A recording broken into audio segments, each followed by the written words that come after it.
ஒரு ஊரில் ஒரு பெரியவர் இருந்தாராம். அந்த பெரியவர் கொஞ்சம் சீடர்கள் இருப்பாங்க அவருக்கு கீழே.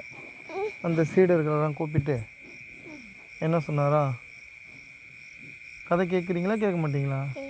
கேட்குறீங்களா? அந்த சீடர்களை கூப்பிட்டு எல்லாமே நல்லது கெட்டது எல்லாமே எப்படி சொல்லி புரிய வைப்பார்.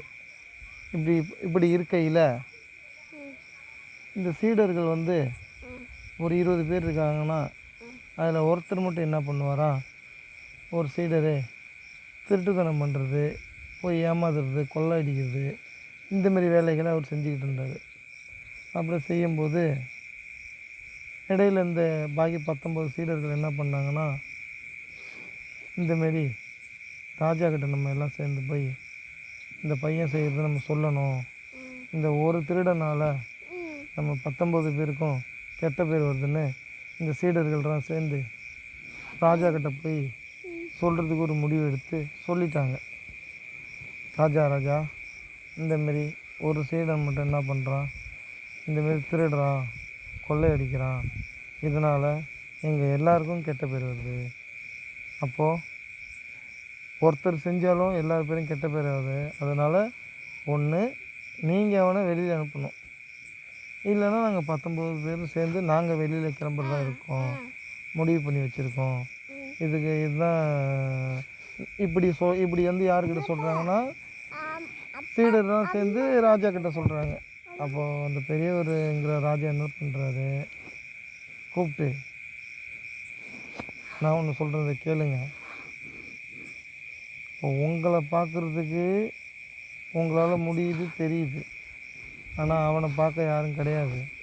அவனை நான் அனுப்புகிறதா இல்லை. நீங்கள் போகிற மாதிரி இருந்தாலும் போகலாம், அது உங்கள் பிரச்சனை. ஆனால் நீங்கள் எல்லாம் தெரிஞ்சங்கிறதால அவனை எடுத்து சொல்கிறீங்க. அவனுக்கு எதுவுமே தெரியாததால், இது தப்புன்னு தெரியாததால் தொடர்ந்து இந்த தப்பு மேலே தப்பு பண்ணிகிட்ருக்கான்.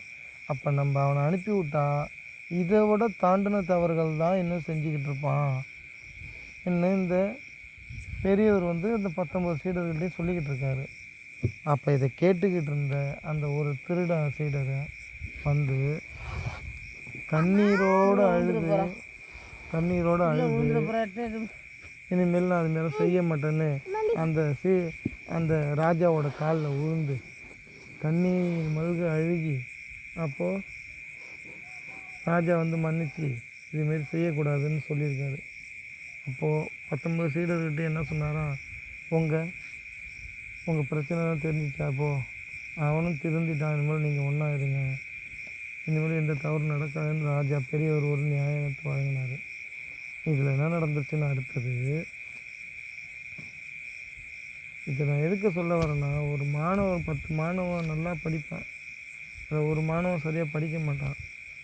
அதுக்காக அந்த வாத்தியார் 10 மாணவனையும் ஒதுக்கிட்டு ஒரு மாணவன் நல்லா படித்தா போதுன்னு விட மாட்டார். படிக்காத மாணவனை நல்ல வழிக்கு கொண்டு வர்றது தான் அவங்களோட வேலை. இதுதான் ஒரு எடுத்துக்காட்டாக இந்த கதையில் சொல்ல வராங்க. தெரிஞ்சுக்கிட்டியா தங்கம்? ஒரு ஊரில் ஒரு பெரியவர் இருந்தாராம். அந்த பெரியவர்